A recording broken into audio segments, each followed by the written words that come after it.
E seja bem-vindo ao último livro do Pentateuco, Deuteronômio, escrito por Moisés. E eu nem falei bom dia para você. Bom dia para você que está me acompanhando. Deuteronômio capítulo 1. Já passamos por Gênesis, Êxodo, Levítico, Números. Chegamos em Deuteronômio aqui. E é um livro especial, pessoal. Por quê? Porque o Senhor Jesus, ele usa ele contra o próprio diabo em Mateus capítulo 4.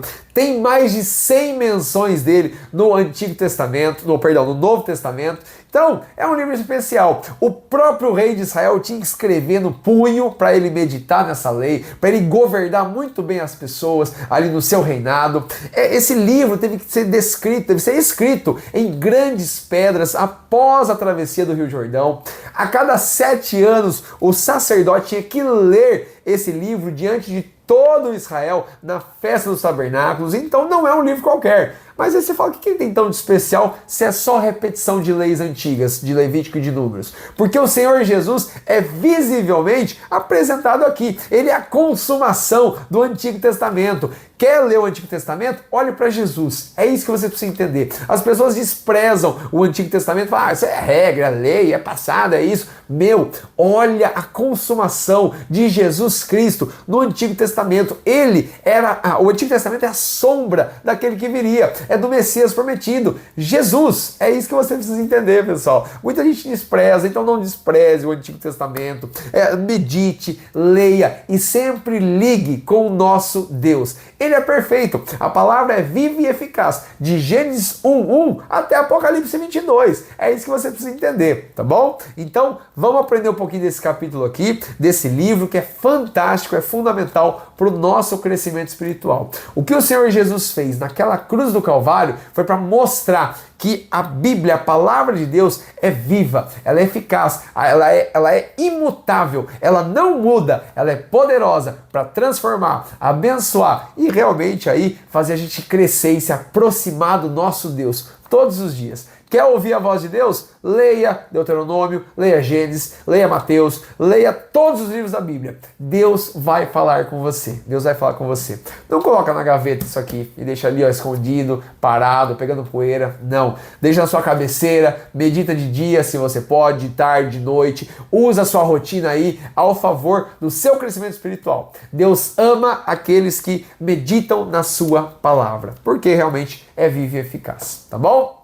Bora falar sobre Deuteronômio aqui. É o seguinte, esse capítulo 1, Moisés ele vai meio que focar naquele episódio de Números 14. Então tem aqui o vídeo para você assistir, Números capítulo 14, depois você assiste a questão dos espias, somente Josué e Caleb se fortalecendo no Senhor, aquela história toda, tá? Mas agora, esse capítulo 1, eu quero focar com você na questão da expansão do Evangelho. Olha onde que chegou. Você está aqui me assistindo porque o Evangelho chegou até você. Olha só, seja bem-vindo aqui à palavra de Deus. A palavra do Senhor está sendo espalhada, está sendo evangelizada. Então isso aqui você precisa entender que o Senhor Jesus, ele cria vários meios. E hoje em dia, digitalmente, virtualmente, em papel, de várias formas, tamanhos, cores, o Senhor Jesus tem espalhado através dos seus servos a palavra dele, para que todo aquele que nele crê não pereça, mas tenha vida eterna. Ou seja, como que a gente vai entender tudo isso? Olhando a palavra de Deus, pessoal, entendendo o que Jesus fez. E Moisés, quando ele escreve Deuteronômio, é para mostrar para o povo que realmente a palavra de Deus é o mais importante. Sendo guiados por essa palavra, teremos sabedoria, amor, disciplina, porque é a palavra de Deus que transforma o nosso ser. Não é nós que nos transformamos naturalmente pela força do nosso braço, não. É a palavra que nos transforma. A palavra é viva, ou seja, ela é o próprio Espírito de Deus para nós. Então, você tem que entender isso aqui, que Deuteronômio, ele é fundamental em cada um de seus versículos, em cada um de seus contextos. Olhe para Jesus em Deuteronômio, tá bom? Vamos lá, eu quero focar com você nos versículos 8 a 11, sobre essa expansão do Evangelho. Eu quero focar aqui, na verdade, no versículo 10 e 11, vai. O Senhor vosso Deus já vos tem multiplicado. Isso aqui é Moisés falando, tá? E eis que já hoje, em multidão sois, como as estrelas dos céus. Isso aqui Moisés está se referindo a Gênesis 15, versículo 5. Vamos lá? Está com a sua Bíblia aí, ó? Gênesis 15, versículo 5 é é Deus falando com Abraão. Então olha só que privilégio aqui. Então o levou para fora e disse: olha agora para os céus e conta as estrelas, se as pode contar. E disse-lhe: assim será a tua semente. Então, Deus falando aqui para Abraão: olha aí, ó, olha quanta estrela, não dá para contar. Século 21, 2026, você consegue imaginar que bilhões de pessoas hoje, desde a história da humanidade, desde todos que vieram lá atrás, que já se foram, são crentes em Jesus e o céu está repleto de gente salva, e no fim dos tempos estará com mais pessoas ainda, é uma multidão incontável. Então quando Deus fala isso, ó, sois como as estrelas dos céus, não dá para contar.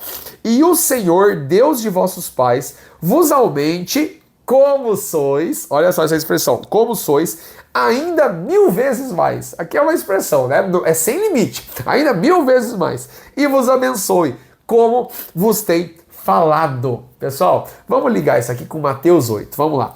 Abre Mateus capítulo 8 para você entender também uma outra situação, que é Jesus falando. Cadê? Vamos abrir lá, Mateus, deixa eu ver se... eu não pus a minha canetinha. Às vezes eu ponho a caneta aqui para deixar marcadinho. Deixa eu ver, vamos lá.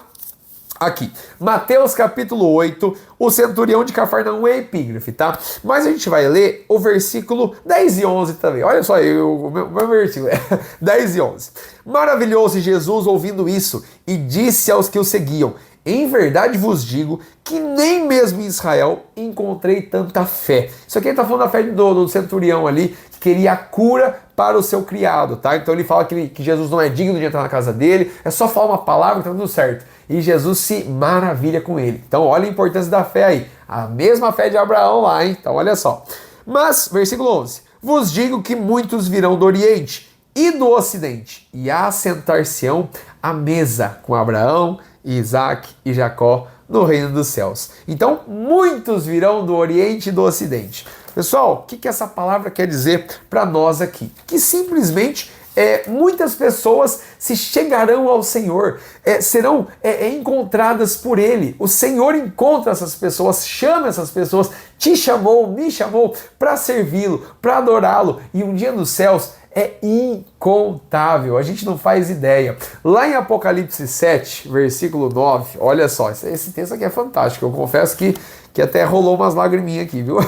Quando eu li. Então, se você também está com a sua Bíblia aí, ó, Apocalipse 7, 9, olha só, diz assim, ó: depois dessas coisas olhei, e eis aqui uma multidão, a qual ninguém podia contar, de todas as nações, tribos, povos, línguas, que estavam diante do trono e perante o Cordeiro, trajando vestes brancas e com palmas nas suas mãos, e clamavam com grande voz, dizendo: salvação ao nosso Deus, que está assentado no trono, e ao Cordeiro.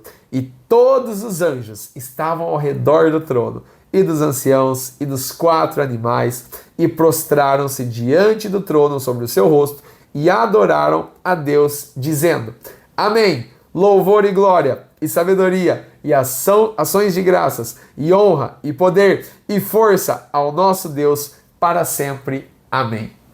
Mas ó, esse capítulo aqui é maravilhoso, é fundamental, e eu espero que você medite e reflita nisso. Aonde que o Evangelho chega, traz salvação, traz vida eterna, para todo aquele que crer no Senhor Jesus, pelos ensinamentos dele, pelo sacrifício dele naquela cruz do Calvário por amor a você e a mim. Então não tem nada mais importante, mais valioso nesse mundo do que o sacrifício de Cristo por amor a nós. E ele deixou a sua palavra para que nós realmente absorvamos essa palavra e ao mesmo tempo refletimos a luz de Jesus para as pessoas, através de princípios, através de valores que o próprio Deus nos ensina e nos mostra. O Evangelho, ele está aqui hoje para você, para mim, para as nossas famílias, para a humanidade. Qual que é a nossa missão? Crer nessa palavra, absorver essa palavra, ser consolado por ela, ter a esperança da nossa herança eterna e espalhar essa palavra maravilhosa. Seja em Gênesis, Êxodo, Levítico, Deuteronômio, Números, qual livro que for, espalhe o Evangelho para que muitas pessoas conheçam o amor do nosso Deus, a salvação de Jesus, para que sejamos com Ele nos céus um dia. Nos vemos no capítulo 2. Um grande abraço, Deus abençoe.